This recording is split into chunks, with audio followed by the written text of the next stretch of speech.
The Nikon ZR has had its first firmware update. So I'm going to run through how to update the Nikon ZR, the key updates that were made, and updates that I wish to see in the future come to this camera. So firstly, starting off with how to do the updates. So there are two very simple ways. One is through the Nikon Imaging Cloud. However, I think that that's a bit more of a long-winded method. So I'm going to give you the very easy, simple method to do this. The basic way is go into Google and type in Nikon ZR firmware, and the first option you get will take you to the firmware page for the Nikon ZR, where it will show you there is a C update, C for camera, C firmware update that goes from 1.01 to 1.10. Click on that and scroll down. It should give you a list of all of the changes that have happened, as well as a declaration and a link to download the update. It will download a bin file. Take that bin and drop it into the home of your SD card or CF Express B card, depending on which you're using. Pop that into your, from there, turn on your Nikon ZR, go to your menu, setup menu, and then all the way to the bottom where it will give you your firmware version. Now when you go there, it will give you the option to now update your firmware. Select that and the update will begin, and that's all there is to it. Now once that update is done, you will see a number of changes within the camera itself. Now like I said before, all of these changes are listed on the website, but here are the main ones that most people are excited about. The first one, the one that I'm most excited about as well, and that's that there is now an exposure line that appears on the waveform and the histogram when you are filming in Red RAW. And this red exposure line basically tells you when your footage is going to clip.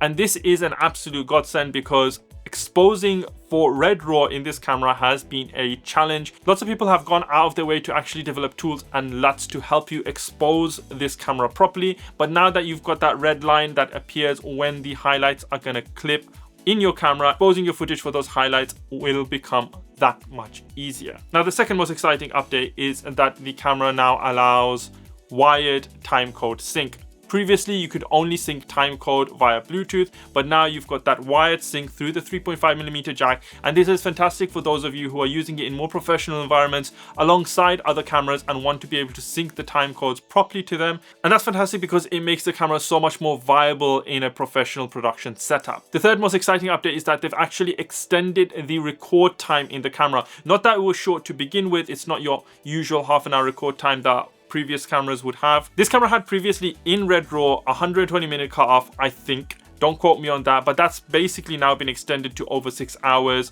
So you can record with this for super long. I don't know who's going to be recording for 6 hours in Red RAW with this camera. The amount of storage that's going to take up is ridiculous. I don't think CF Express cards exist unless you're using an external recorder. But hey, you can basically record for super long now if you want to do that. And another update, which I don't know whether it was necessary, but hey, they gave it to us anyway, is that they've extended the number of LUTs that you can install into your camera. Previously, you could only install 10 3D LUTs to preview your Red RAW footage in. However, now they've extended that number to 50. Again, I don't know who's going to be installing 50 LUTs into this camera, but hey, if you're experimental and want to try out all the different creative LUTs that are out there, as well as ones that have been created by other creators, then knock yourselves out. You've got this space for 50 of them now. And another one is that they've also changed the file naming structure of your Red RAW footage to match the traditional Red format. So if you are using multiple cameras, especially multiple Red cameras, you can now set your file names to the same format as the other cameras. And that makes it much more easier for you to identify what footage comes from what camera in the traditional way. There have been some other minor updates as well, like with the record lamp energy saver mode, as well as some noise with the audio that came during live streaming and some network issues that they have resolved. So that's all the updates that they have made. What about the ones that we want them to make? Well, to begin with, we want better exposure tools, like the traffic light tools that come with traditional Red cameras, or even false color would be amazing to see in this camera, because right now I'm using a false color LUT that was created by another creator. I'll link that down below if you're interested in that. Though that is super handy, having it natively in the camera would also be much more beneficial, as well as other exposure tools, like I said, the red traffic light system and things like that. I think those would make this much more viable as a cinema camera, and being able to call it more of a Red camera, because that also would make exposing the Red RAW footage that much easier.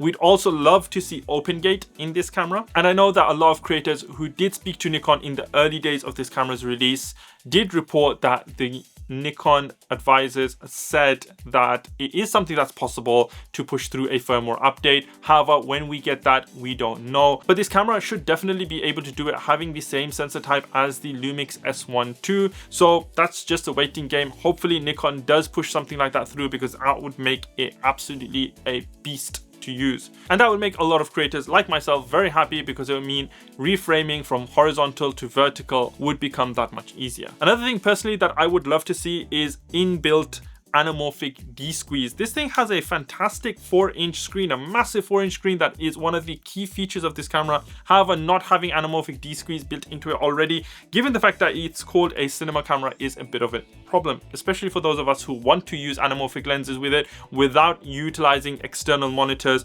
and just being able to use the inbuilt monitor that you've got.